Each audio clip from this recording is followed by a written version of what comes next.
Personnellement, je suis un adepte de l'Épicure. Et je vais vous dire pourquoi. Tellement j'ai soif, je vais me prendre un bon petit canon d'un vin de 13,5, pas trop, parce qu'après ça tourne à la tête. Vin rouge, il n'y a que ça que j'aime. Le vin rouge. D'ailleurs, je vous dis la vérité, j'en ai mis dans mes fraises, je vais me régaler. Un peu de sucre, le jus de citron, ou alors du vin rouge. Et là, aujourd'hui, j'ai mis du vin rouge. Et ça donne quoi? Des fraises rafraîchissantes au parfum de Bacchus. Alors, je vous parle de Bacchus, mais sachez une chose, c'est que je n'aime pas Bacchus. Je préfère Épicure. D'ailleurs, ce que je vais vous raconter là, c'est l'opposition qu'entre Épicure et Bacchus, comme moi je l'ai vécu, et comme je le vis au fil des jours. Bacchus, c'est le fils de Jupiter, dieu du vent et du soleil, et de Sémélé, qui était la maîtresse de Jupiter. Avec Jupiter, ils avaient fait l'amour. Et Sémélé était enceinte. Elle attendait un bébé. Mais ils avaient fait l'amour que de nuit. Et la seule fois où ils ont voulu faire l'amour du jour, en plein jour, quand Jupiter s'est mis tout nu, Sémélé, tellement il était beau, tellement il était resplendissant, qu'elle est morte subitement, v'là, comme ça. Alors Jupiter était bien embêté parce que Sémélé attendait un bébé de lui, elle était enceinte, et lui il s'est dit, bon, Sémélé est morte, mais ce bébé il n'a rien fait au monde, il faut que je le sauve. Alors il a pris un couteau, et crac, il s'est ouvert la cuisse. Il a prélevé le bébé dans le ventre de Sémélé, il a mis dans sa cuisse, il a recousu, et il a conduit le bébé à terme. Ce bébé, quand il est né, vous savez, les bébés, quand ils naissent, ils pleurent, ils font « c'est pas tellement important ». Alors vous avez la mariée et le mari qui sont heureux. La mariée dit « tu vois mon amour, c'est la représentation de la capacité que nous avons eue de nous aimer. C'est l'image de notre amour ». Vous me direz que à partir de la 3e nuit, du même cri, les raisonnements ne sont plus les mêmes. On se dit, mais qu'est-ce qu'on a fait au bon Dieu pour avoir un gosse qui nous empêche de dormir? Mais fait, ça, disons, c'est entre nous. Par contre, lorsque Bacchus est arrivé au monde, il n'a pas fait non, il criait et là, c'était vraiment le caractère de Bacchus qui ressortait. Et quand il a été adulte, Bacchus, il était orgiaque, lubrique, vicieux, baffreur, ivrogne. On le représente toujours avec des sarments de vigne en couronne autour de la tête, avec des raisins à moitié écrasés, de la pulpe qui lui tombe sur le visage avec des pépins de raisin et la toge toute violette. Est-ce que vous croyez que c'est un bon exemple à prendre pour les confréries sur le vin? Est-ce que vous pensez que c'est un bon exemple? Moi, je ne le pense pas du tout. C'est une erreur fondamentale. Je suis un adepte d'Épicure et je vais vous dire pourquoi. Laissez-moi d'abord goûter un petit peu à ces fraises arrosées de vin. Ça me donnera du courage pour éliminer Épicure et vous parler que je dis au contraire, d'éliminer Bacchus et de sublimer Épicure. Vous allez voir. Je vais vous lire ce que dit le Larousse sur Épicure. Alors c'est pas rigolo, je n'y comprends pas grand chose, mais après je vous expliquerai. Épicure, philosophe grec né à Samos, 342-270 avant Jésus-Christ. Il enseignait que le plaisir est le souverain bien de l'homme et que tous nos efforts doivent tendre à l'obtenir, mais loin de le faire consister dans les jouissances grossières des sens, Épicure le plaçait dans la culture de l'esprit et la pratique de la vertu. Alors, c'est joli, si bien dit, mais moi, je vais vous l'expliquer d'une manière très peuple, très peuple, et je vais m'encourager par un peu de vin rouge. Ça me ferait plaisir. Épicure.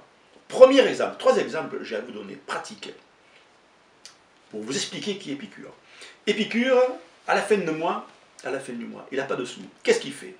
Il va manger une salade romaine, bien lavée, dans laquelle il va mettre un oignon, des cévennes doux émincés, des harensorts fumés à l'huile, des pommes de terre tièdes et un œuf dur.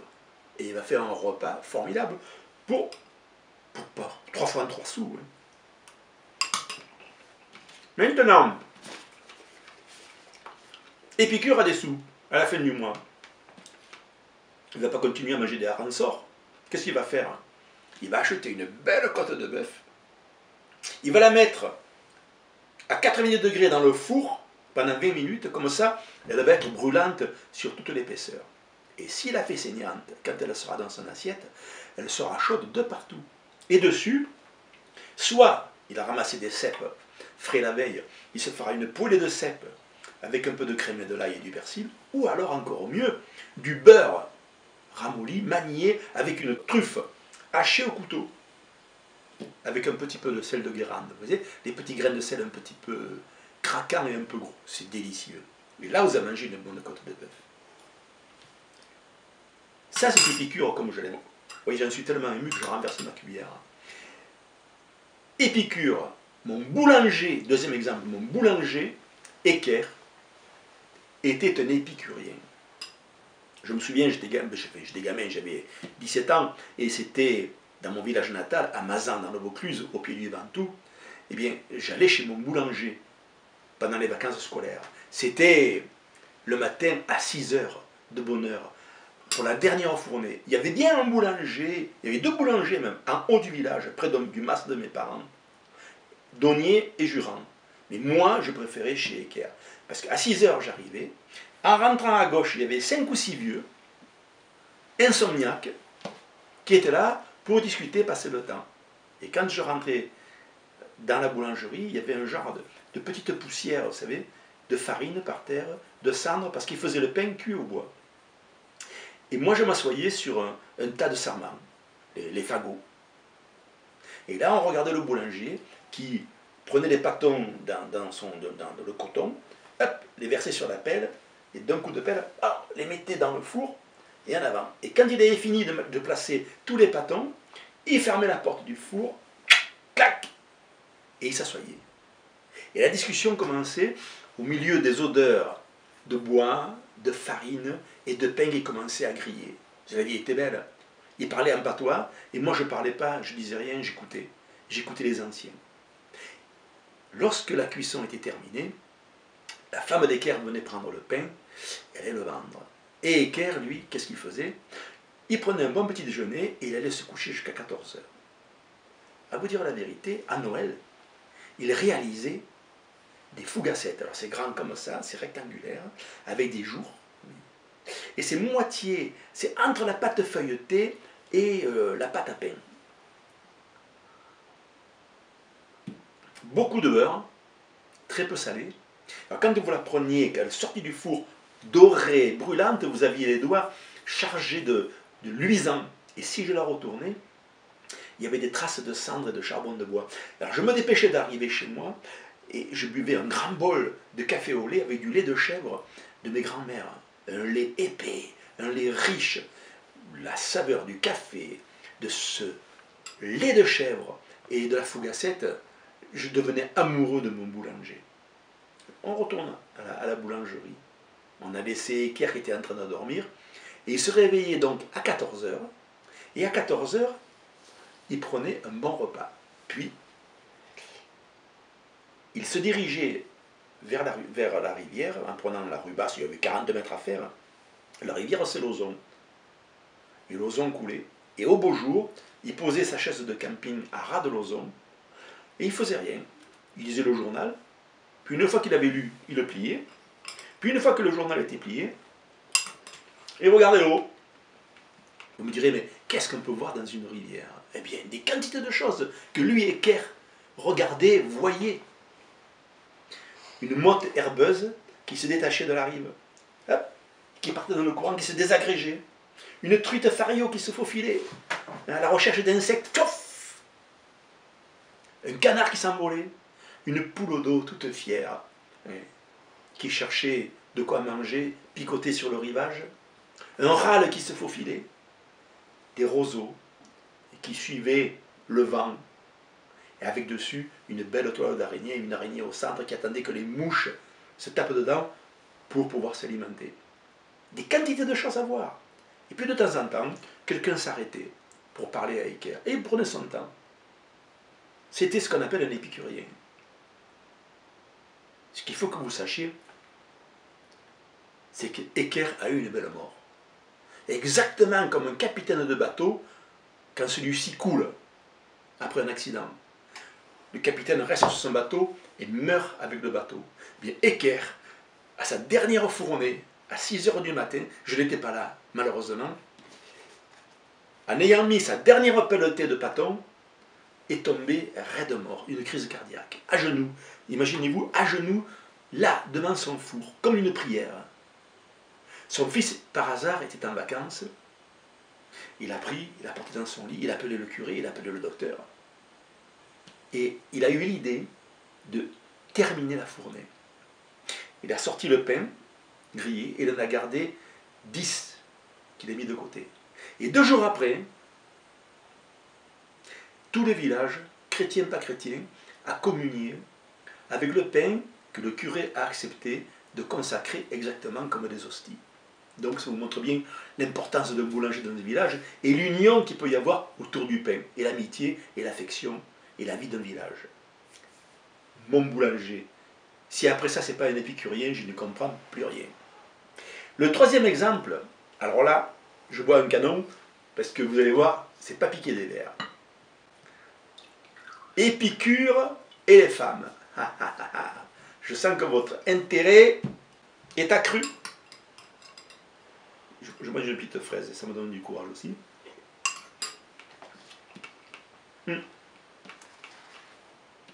Épicure et les femmes. Lorsqu'Épicure rencontre une femme, il ne se jette pas dessus comme la vérole sur le bas clergé. Vous savez, il y a des hommes, quand ils voient une femme, qu'est-ce qu'ils font? Et ils commencent, comme des coqs, à arracher les ailes dans la poussière, à terre, à se dresser sur leurs ergots. Non, non, non, non, non, non, non. Épicure, tout en finesse. Il voit une femme et il se dit, qu'est-ce qu'elle aime? Alors il écoute, il essaye de voir s'il ne peut pas la rencontrer dans telle ou telle association, tel spectacle ou autre, et petit à petit, il devine qu'elle aime la musique. Et il cherche toujours quel genre de musique. Elle aime la lecture. Quel genre de lecture? Elle aime les spectacles. Quel genre de spectacle? Elle aime le théâtre. Quel genre de théâtre? Et chaque fois qu'il est sûr de ce qu'elle aime, il abonde dans son sens. Il pose des questions et il écoute. Et cette femme-là se sent écoutée, et elle est comme bercée entre des bras invisibles, mais pleins d'affection, pleins d'attention. Et un jour, elle se retrouve dans son lit. C'est obligatoire. C'est ce qu'on appelle la séduction. Et est-ce que vous croyez qu'il va se jeter dessus? Non, non, non, non, non, non, non, non, pas du tout. Épicure va lui donner du plaisir, et encore du plaisir. Il ne pense pas à lui, il ne pense qu'à elle. Et là, ça c'est formidable. Parce qu'il sait, Épicure, que cette femme-là, parce qu'elle aura été heureuse avec lui, là, elle va lui rendre au centuple. Alors, dites, si on avait à choisir entre Épicure et Bacchus, moi je prends Épicure. Et d'ailleurs, je vais vous dire une chose qui me met en colère, c'est lorsque je vois les confréries du vin, que ce soit de Bordeaux, de Bourgogne, des Côtes-du-Rhône, qui prennent une mauvaise souche vernie, vous voyez, qui la jettent, qui la projettent sur l'épaule droite d'un impétrant qui est là pour défendre le vin, quel qu'il soit, et qui, vous avez le grand maître qui crie par Bacchus et par Saint-Vincent. Moi je me dis, quelle horreur, quelle image. À l'avenir, il ne faut plus dire ça, il faut dire par Épicure et par Saint-Vincent. Et là, le vin va prendre toute sa dimension, tout son volume. N'oubliez pas que la Bible parle 441 fois du vin. Alors vous vous rendez compte, du point de vue culturel, du point de vue religieux, il faut choisir Épicure comme grand maître maintenant des confréries.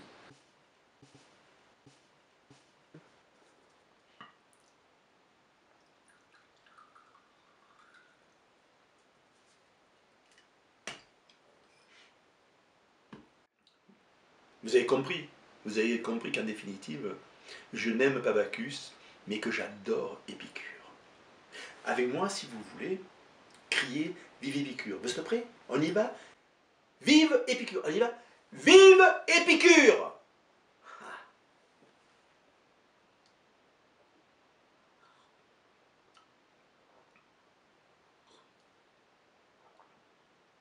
Et à la santé de Bacchus, qui crève à la fin de l'année.